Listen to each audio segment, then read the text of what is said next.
یہ بنگلہ دیش کی آزادی سے 4 ماہ قبل کی بات ہے، جب پاکستانی فضائیہ میں لڑاکا طیاروں کے پائلٹس کو تربیت دینے والے فلائٹ لیفٹیننٹ متیع الرحمان نے 1971 کی جنگ کے دوران مغربی پاکستان یعنی موجودہ پاکستان کے خلاف بغاوت کی۔ متیع الرحمان نے سن 1971 کی جنگ کے دوران کراچی سے پاکستانی فضائیہ کا لڑاکا طیارہ اغوا کر کے انڈیا لے جانے کی کوشش کی، مگر وہ اس کوشش میں ناکام رہے اور طیارہ انڈیا کی سرحد کے قریب گر کر تباہ ہو گیا، اور اس کے نتیجے میں وہ اپنے زیر تربیت پائلٹ راشد منہاس کے ساتھ ہلاک ہو گئے۔ اس واقعے کے بعد حکومت پاکستان نے راشد منہاس کو ملک کے سب سے بڑے فوجی اعزاز یعنی نشان حیدر سے نوازا، جبکہ دوسری جانب بنگلہ دیش نے متیع الرحمان کو اپنے ملک کے سب سے بہادر ہیرو فوجی اعزاز سے نوازا۔ متیع الرحمان کا تعلق مشرقی پاکستان کے ایک متوسط خاندان سے تھا۔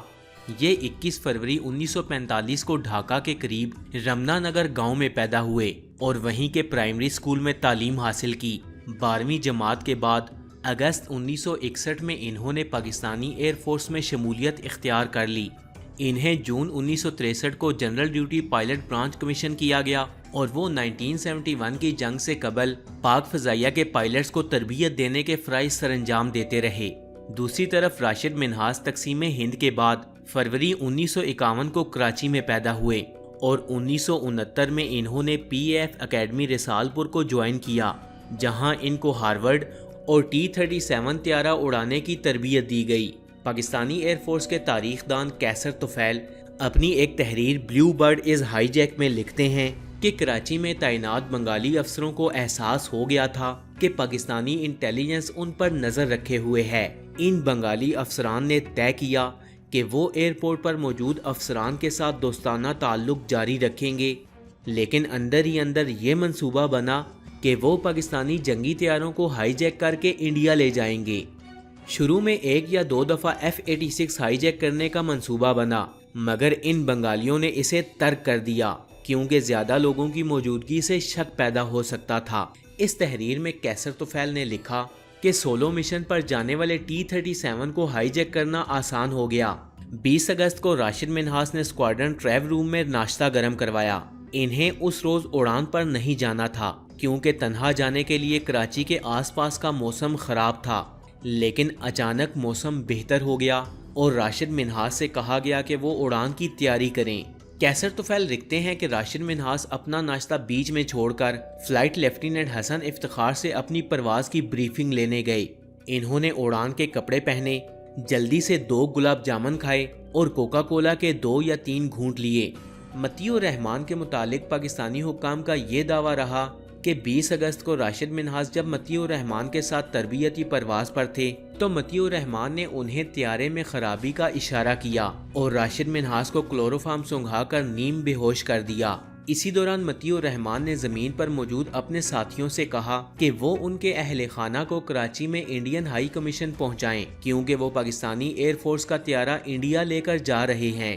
پاکستانی فوج کے شعبہ تعلقات عامہ ISPR کی جانب سے شائع کردہ کتاب مون گلائیڈ کے مطابق 20 اگست 1971 کو راشد منہاس تنہا اکیلے اپنے طیارے کی دوسری پرواز کی ٹیک آف کے لیے تیار تھے۔ انہوں نے انجن آن کیا اور تمام حفاظتی تدبیروں کی یقین دہانی کروائی۔ گراؤنڈ پر عملے نے انہیں تھمز اپ کا اشارہ کیا، یعنی وہ اڑان بھر سکتے تھے۔ جیسے ہی انہوں نے اڑان بھرنے کی تیاری پکڑی تو ایک Bengali instructor pilot flight lieutenant Matiur Rahman نے انہیں رکنے کا اشارہ کیا۔ راشد منہاس کو لگا کہ شاید انہیں آخری لمحے پر کچھ اضافی ہدایات ملنے جا رہی ہیں، لہٰذا انہوں نے طیارہ روک لیا۔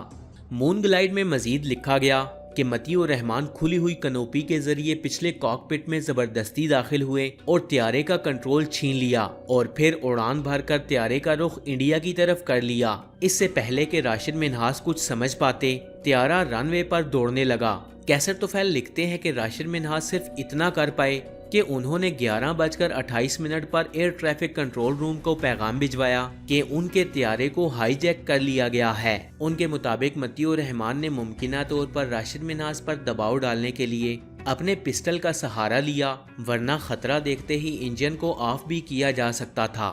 ایک بنگالی افسر کیپٹن فرید نے اخبار 2006 کی ایک تحریر میں لکھا کہ میں دیکھ سکتا تھا کہ طیارے کے کاکپٹ میں دونوں پائلٹس طیارے کے کنٹرول کے لیے آپس میں لڑ رہے تھے۔ مجھے اسی وقت معلوم ہو گیا تھا کہ مطیع الرحمان انڈیا جانے کی کوشش کر رہے ہیں، کیونکہ انہوں نے نہ تو پیراشوٹ پہن رکھا تھا اور نہ ہی ہیلمٹ۔ طیارے کی high jacking per air base میں ہائی الرٹ جاری کر دیا گیا۔ پاکستانی پائلٹ سجاد حیدر نے اپنی کتاب فلائٹ آف دا فیلکن میں لکھا ہے کہ راشد کے پاس ٹیک آف کے لیے کئی آپشنز موجود تھیں، لیکن وہ ایسا نہیں کر سکے۔ مطیع الرحمان خاصے تجربہ کار پائلٹ تھے۔ انہوں نے ریڈار سے بچنے کے لیے نچلی سطح پر پرواز کی اور اسی لیے پیچھے بھیجے گئے طیارے انہیں تلاش نہ کر سکے۔ تاہم دوپہر کے وقت ایک مقامی پولیس اسٹیشن سے فون موصول ہوا کہ اس علاقے میں ایک طیارہ حادثے کا شکار ہوا ہے۔ ایئر انویسٹیگیشن بورڈ کی تحقیقات میں کہا گیا کہ پرواز کے دوران کنوپی کو لاک نہیں کیا گیا تھا۔ وہ باہر موجود ہوا کے دباؤ میں کچھ دیر تو اپنی جگہ پر رہی، لیکن پھر پرواز کے دوران تیز ہوا کی وجہ سے طیارے سے الگ ہو گئی اور طیارے کے پچھلے حصے میں جا کر ٹکرائی، جس سے طیارہ منہ کے بل نیچے زمین پر آن گرا۔ شاید اسی وجہ سے مطیع الرحمان کاکپٹ سے نیچے جا گرے، کیونکہ انہیں سیفٹی بیلٹ باندھنے کا وقت نہیں مل سکا تھا۔ اس حادثے کی جانچ کرنے والی ٹیم کو حادثے کے مقام سے ایک کھلونا پسٹل بھی ملی۔ راشد منہاس کی لاش طیارے کے اندر سے ہی برآمد کی گئی۔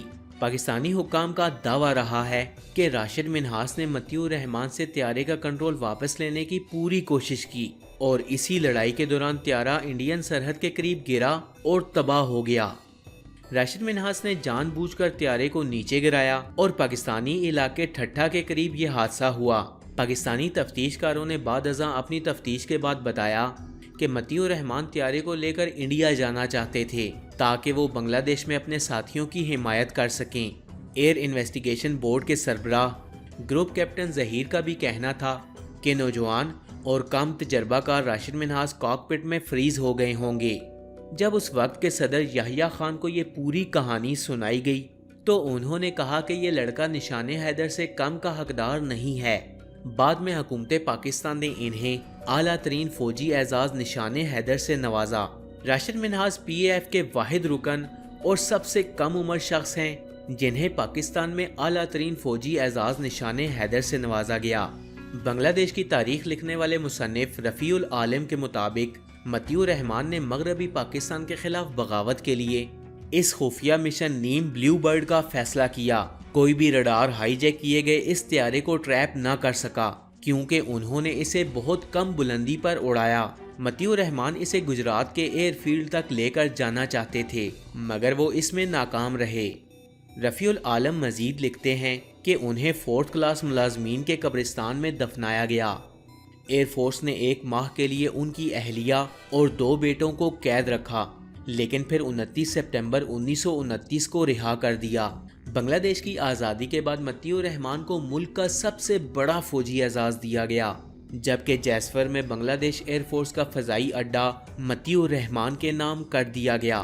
مطیع الرحمان کی باقیات کو پاکستان کے شہر کراچی میں سپرد خاک کیا گیا۔ تاہم بنگلہ دیش کی حکومت کے مطالبے پر سن 2006 میں مطیع الرحمان کی باقیات کو بنگلہ دیش کو واپس کیا گیا اور بنگلہ دیش کے قیام کے 35 سال بعد انہیں ڈھاکہ میں فوجی اعزاز کے ساتھ دفن کر دیا گیا۔